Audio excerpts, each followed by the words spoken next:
All right, welcome back to another episode of Knicks Morning Coffee Recap. But today is going to be more Knicks Morning Coffee preview because we're going to dissect the first game of the New York Knicks and Boston Celtics second round playoff series. Before we do, like, comment, subscribe. So let's jump into the tail of the tape first. Now, the tail of the tape is it favors Boston because they were the champions. And until somebody knock off the champions, they're still the champs. And then they hold major categories where they're at the top, or at least in the top 5 to 10 through the whole season. And we'll start with points per game. This is where it's pretty much even. It's even through the course of the NBA season. They're 116, we're 115. But that doesn't tell the story of our individual matchups. They dominated us in the 4 games that we played. Opponents' points per game, we give up 111, they give up 107. Again, when the playoffs start, all these things kind of go out the window because you have already played them, so you have individual tape of what you use. But we have to be concerned about what we allow them to be able to do, especially when they come into Madison Square Garden. All right, rebounds per game, they hold a slight edge. Assists per game is pretty much even though that's tricky because they move their ball with a little bit more rhyme and reason, than we do. We wait for maybe the open man to become available, whereas they manifest their open man being available. And so that guy's getting the shot that he wants. 3-pointers made, they hold the edge there, and then 3-point attempts. Now, they're number 1 in both those categories, and that's for a reason. They shoot a lot of threes, and when we get into the keys of the game, we'll talk about what we could probably do to limit some of those things. Offensive rebounding and defensive rebounding, they hold the edge in both. But we hold the edge slightly in defensive rebounding, but they known to attack the boards just like us on the offensive side. Their guys are constantly moving and constantly in motion, so we're going to have to really kind of contend with that. And part of going into the series, I was watching a different type of a show, and I said these principles will definitely apply to the Knicks, and it was the 5 Ps of proper planning prevents poor performance. And I was like, wow, that's what the Knicks need. We have to get ready to go into this series against Boston, knowing that, we have to pay total attention to the smallest detail, because that's what's going to beat us, the smallest detail. Because Boston is known for doing certain things. They have not changed it all year, although they will play the chess match with you. So we have to be ready for that. And Tibbs, you got to make sure that your guys are locked in.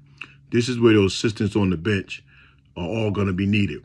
Whoever the guy is that you coach, after games or after practice, and even if it's somebody that you don't and you see something, we got to be in their ear at all times, keeping them focused and things that y'all see from the bench that they may not see. Because this is definitely going to be a total team effort for us to come out of this series. Now, a lot of people don't give us a rat's ass chance, right, of winning this series. But, I think that we could. I think that the Knicks could, come up and prosper and get out of here and make it to the Eastern Conference Finals. Now, 3 keys, to me, that can help us.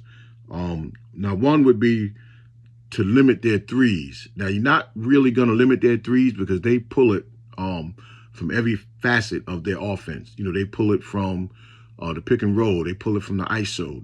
They pull it from give and go and, moving without the ball.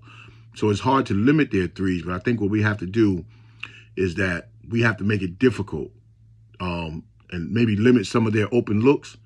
And by limiting some of their open looks would mean that there'll be a lot of one-on-one play. Guys are going to have to stay with their man. You have at least 4 games to figure out guys' tendencies, because the more we help, the more they're going to burn us. Now, they're the number 1 making and taking threes in the league, so they're going to put them up. But we have to try to figure out a way to make those threes as much uncomfortable, as we can, and that would be the challenge. Guys, you have to dig into your own man. This is one where maybe everyone can't help, and it's just going to blow us out of the water if we get too overextending with our defense. Take the time out, look at the tape, study what they're doing. They're going to change some things probably in their individual play, but they won't really change as a team. So we can use that to our advantage. But those threes, if we can limit those threes or some of those threes, right, we give ourselves a much better chance. We could possibly take 10 to 12 points off the board, just by doing that. You're not going to stop them all. I'm not saying that. What we're saying is that they're going to attempt them. And we have to make that attempts as hard as possible. The other one is that we have to get out in transition. We can't sit pounding the ball, playing that type of a game with Boston.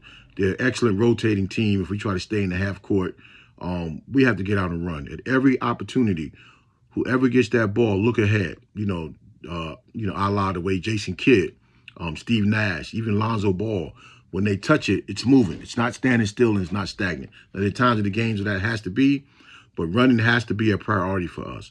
Not many teams could stay with us in the open court. We have a lot of weapons. We have Josh Hart, who's a one-man fast break all to himself. And then we also have the best trailers, I think, in the league. We got guys that, Anunoby, Mitchell Robinson, Mikal Bridges, they can follow the ball and get the putbacks. We don't assume any shot is going in. Everybody runs.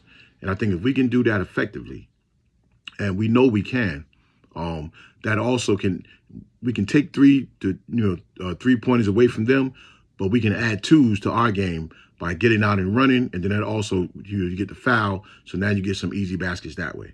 All right, and then number 3 is that Cat. To me, this series goes as Cat goes. We know what Brunson is going to give us. We know what Brunson is going to try to give us because they're going to be on top of him with a lot of big bodies. Don't be surprised. Like, all their defenders are good, but don't even be surprised to see Brown guarding Brunson sometime. But Cat has to be the Superman in this series, to me, for us to win.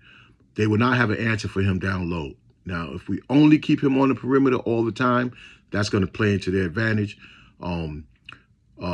Porzingis should not be able to guard Cat down in the post. Al Horford may get a better effort, a little bit lower leverage, pushing him out in the back to push him out of the post.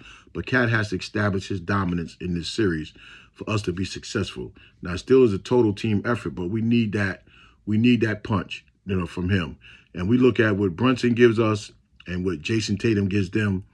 That should equal out, right? If Brunson is on top of his game, they will get the most shots from each team in the series, right? So that equals things out. Then you're talking about, are we comparing Cat's stats in this series to Porzingis, or are we comparing them to Brown? Because they're also going to have big games. And then, Cat, if you're super dominant over one of those two guys, right, in terms of stats, and I'm talking about rebounding, points, things like that. If you're super dominant, so that'll erase one of them off the board. And at the very least, it could make it even, right? And then we get down to whichever one he erases off the board, now we still have OG and we still have Mikal.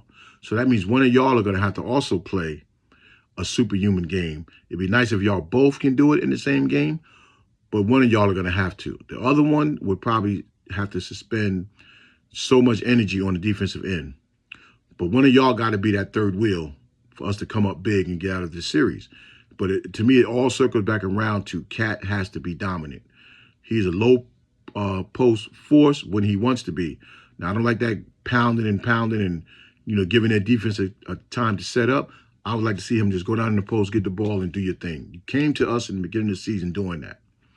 The high post you was giving us off the elbow, hitting the back door. We're not doing all those things anymore.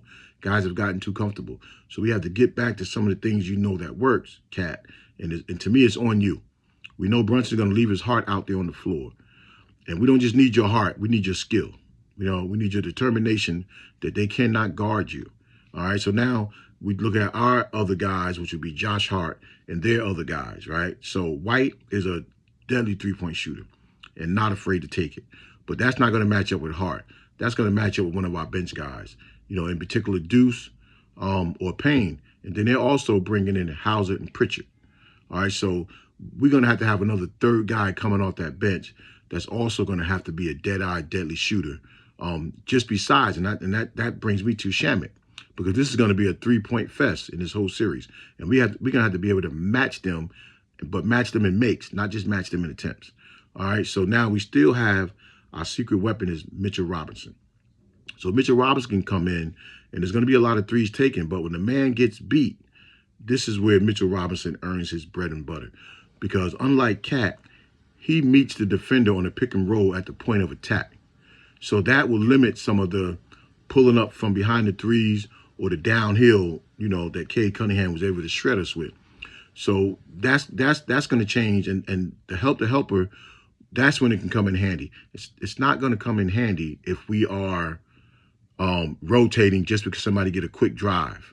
No, let that man recover, meaning us, our defense. Let our defense recover so that we're able to get back and forth and then at least be in position to get the rebounds so they're not getting offensive rebounds.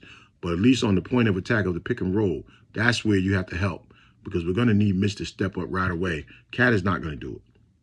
We already know that. He's going to backpedal, and they're just going to pull it. All right, but Mitch should get a lot of minutes. The two-headed monsters, we should be able to control the boards and get out and run. And I think if we can do those things, we give ourselves an excellent chance to stay in this series and possibly win the series. All right, those are just my 3 keys to the game. If you have some, I would like to hear it. We're not counting the Knicks out, regardless of anybody say.